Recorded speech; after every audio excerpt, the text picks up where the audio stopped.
Assalamualaikum warahmatullahi wabarakatuh. Perkenalkan, nama saya Asmina Zara. Di sini saya akan menjelaskan tentang autentikasi dan enkripsi. Baiklah, yang pertama yaitu keamanan jaringan.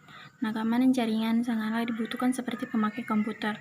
Pemakai jaringan juga memiliki harapan bahwa pesan yang mereka kirim akan sampai dengan benar di tujuan, tanpa mengalami kesalahan pada saat diterima oleh penerima yang dimaksud. Terlindung dari kehilangan, modifikasi, dan observasi dalam perjalanannya, dan memperoleh pelayanan yang handal. Semua hal ini ekivalen dengan integritas, kerahasiaan, dan ketersediaan dari jaringan. Masalah-masalah di atas ini berkaitan dengan keamanan jaringan dalam pengaksesan dan penggunaan jaringan. Adapun tujuan keamanan jaringan komputer adalah yang pertama, ketersediaan, yang kedua kehandalan, yang ketiga kerahasiaan. Nah, baik di sini ada perencanaan keamanan. Untuk menjamin keamanan dalam jaringan, perlu dilakukan perencanaan keamanan yang matang berdasarkan prosedur dan kebijakan dalam keamanan jaringan. Di sini juga terdapat perencanaan tersebut akan membantu dalam hal-hal berikut ini. Yang pertama, menentukan data atau informasi apa saja yang harus dilindungi. Yang kedua, menentukan berapa besar biaya yang harus ditanamkan dalam melindunginya. Yang ketiga, menentukan siapa yang bertanggung jawab untuk menjalankan langkah-langkah yang diperlukan untuk melindungi bagian tersebut. Nah, yang berikutnya terdapat ancaman jaringan komputer. Ancaman ini ada dua jenis, yaitu yang pertama ancaman fisik. Ancaman fisik ini terdapat 4. Yang pertama, pencurian perangkat keras komputer atau perangkat jaringan. Yang kedua, kerusakan pada komputer dan perangkat komunikasi jaringan. Yang ketiga, wiretapping. Yang keempat, bencana alam. Nah, berikutnya ancaman logik. Ancaman ini terdapat 3. Yang pertama, kerusakan pada sistem operasi atau aplikasi. Yang kedua, virus. Yang ketiga, sniffing. Di sini beberapa bentuk ancaman jaringan. Ada 7. Yang pertama, sniffer. Ini peralatan yang dapat memonitor proses yang sedang berlangsung. Kedua, spoofing. Ini penggunaan komputer untuk meniru atau dengan cara menimpa identitas atau alamat IP. Yang ketiga, phishing. Ini perilaku menjadikan sistem pengamanan telepon melemah. 4. Remote attack. Ini segala bentuk serangan terhadap suatu mesin di mana penyerangnya tidak memiliki kendali terhadap mesin tersebut karena dilakukan dari jarak jauh, di luar sistem jaringan atau media transmisi. Yang kelima, hole. Ini kondisi dari software atau hardware yang bisa diakses oleh pemakai yang tidak memiliki otoritas atau meningkatnya tingkat pengaksesan tanpa melalui proses autorisasi. Yang keenam, hacker. Yang keenam ini terdapat 2. Yang pertama, orang yang secara diam-diam mempelajari sistem yang biasanya sukar dimengerti untuk kemudian mengelolanya dan men-share hasil uji coba yang dilakukannya. Di sini juga terdapat yang kedua, hacker tidak merusak sistem. Dan ini terdapat bentuk ancaman jaringan yang terakhir, nomor 7, cracker. Ini orang yang secara diam-diam mempelajari sistem dengan maksud jahat. Muncul karena sifat dasar manusia yang selalu ingin membangun, atau salah satunya merusak. Nah, berikut ini cara pengamanan jaringan komputer adalah sebagai berikut. Terdapat autentikasi.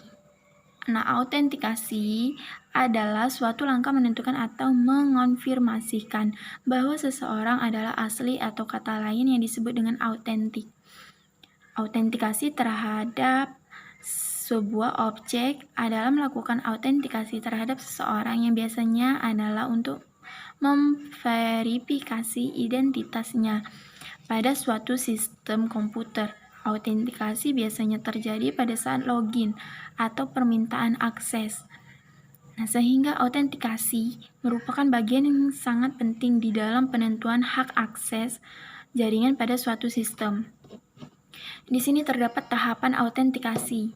Yang pertama, autentikasi untuk mengetahui lokasi dari peralatan pada suatu simpul jaringan atau data link layer dan network layer. Yang kedua, autentikasi untuk mengenal sistem operasi yang terhubung ke jaringan atau transport layer. Yang ketiga, autentikasi untuk mengetahui fungsi atau proses yang sedang terjadi di suatu simpul jaringan atau bisa disebut session dan presentation layer. Yang keempat, autentikasi untuk mengenali user, dan aplikasi yang digunakan atau application layer. Di sini yang kedua terdapat enskripsi. Enskripsi adalah proses untuk mengacak data sehingga tidak dapat dibaca oleh pihak lain. Pada kebanyakan proses enkripsi harus menyertakan kunci, sehingga data yang dienkripsi dapat dideskripsikan kembali, di mana ilmu yang mempelajari teknik enkripsinya disebut dengan kriptografi. Nah, enkripsi atau Wikipedia orang adalah proses mengamankan suatu informasi dengan membuat informasi tersebut tidak dapat dibaca tanpa bantuan pengetahuan khusus, dikarenakan enkripsi telah digunakan untuk mengamankan komunikasi di berbagai negara. Hanya organisasi-organisasi tertentu dan individu yang memiliki kepentingan yang sangat mendesak akan kerahasiaan yang menggunakan enkripsi. Di pertengahan tahun 1970-an, enkripsi kuat dimanfaatkan untuk pengamanan oleh Sekretariat Agen Pemerintah Amerika Serikat pada domain publik, dan saat ini enkripsi telah digunakan pada sistem secara luas, seperti internet e-commerce, jaringan telepon bergerak, dan ATM pada bank. Ada beberapa jenis metode enkripsi, yaitu yang pertama DES, adalah mekanisme enkripsi data yang sangat populer dan banyak digunakan. Ada banyak implementasi perangkat lunak maupun perangkat keras DES. DES melakukan transformasi informasi dalam bentuk plain text ke dalam bentuk data terenkripsi yang disebut dengan ciphertext melalui algoritma khusus dan seed value yang disebut dengan kunci. Bila kunci tersebut diketahui oleh penerima, maka dapat dilakukan proses konferensi dan ciphertext ke dalam bentuk aslinya. Kelemahan potensial yang dimiliki oleh semua sistem enkripsi adalah kunci yang harus diingat, sebagaimana sebuah password harus diingat. Bila kunci ditulis dan menjadi diketahui oleh pihak lain yang tidak diinginkan, maka pihak lain tersebut dapat membaca data asli. Bila kunci terlupakan, maka pemenang kunci tidak akan dapat membaca data asli. Yang kedua terdapat PGP atau Pretty Food Free Patch. PGP dibuat oleh Phil Zimmermann, menyediakan bentuk proteksi kriptografi yang sebelumnya belum ada. PGP digunakan untuk melindungi file, email, dan dokumen-dokumen yang mempunyai tanda digital dan tersedia dalam versi komersial maupun freeware. Yang ketiga, SSL. SSL ini singkatan dari Secret Socket Layer. Adalah metode enkripsi yang dikembangkan oleh Netscape untuk keamanan internet. SSL mendukung beberapa protokol enkripsi yang berbeda dan menyediakan autentikasi klien dan server. SSL beroperasi pada layer transport, membuat sebuah kanal data yang terenkripsi sehingga aman dan dapat mengekrip berbagai tipe data. Penggunaan SSL sering dijumpai pada saat berkunjung ke sebuah secure site untuk menampilkan sebuah secure dokumen dengan komunikator. Nah, berikutnya terdapat SSH, adalah program yang menyediakan koneksi terenkripsi pada saat melakukan login ke suatu remote system. SSH merupakan suatu set program yang digunakan sebagai pengganti login, RSH, dan RCP dalam segi keamanan. SSH menggunakan kriptografi kunci publik untuk mengenkrip komunikasi antara dua host, sehingga juga melakukan autentikasi terhadap user. SSH dapat digunakan untuk mengamankan proses login ke suatu remote system. SSH melakukan kompresi data atau rekoneksi yang terjadi dan mengamankan komunikasi X11 untuk sistem berbasis Unix antara host. Berikut ini adalah pembahasan tentang teknik autentikasi dan enkripsi dalam access point. Adapun tekniknya adalah sebagai berikut. Yang pertama, WIP atau Wireless Equivalence Pre-Patch. Teknik pengamanan jaringan wireless ini adalah standar keamanan. Teknik ini akan membuat jaringan nirkabel akan mempunyai keamanan yang hampir sama dengan apa yang ada dalam jaringan kabel. WIP menggunakan sistem enkripsi untuk proteksi pengguna wireless LAN dalam level yang paling dasar, di mana web memungkinkan administrator jaringan wireless membuat encryption key yang akan digunakan untuk mengekripsikan data sebelum data dikirim. Encryption key ini biasanya dibuat dari 64 bits.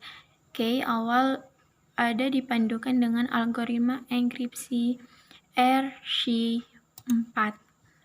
Nah, yang kedua terdapat WPA atau Wi-Fi Protect Access. WPA merupakan teknik menggunakan jaringan wireless LAN yang menggunakan teknik enkripsi yang lebih baik dan tambahan pengaman berupa autentifikasi dari penggunanya. Ada dua model enkripsi pada jenis ini, yaitu TKIP dan AIS.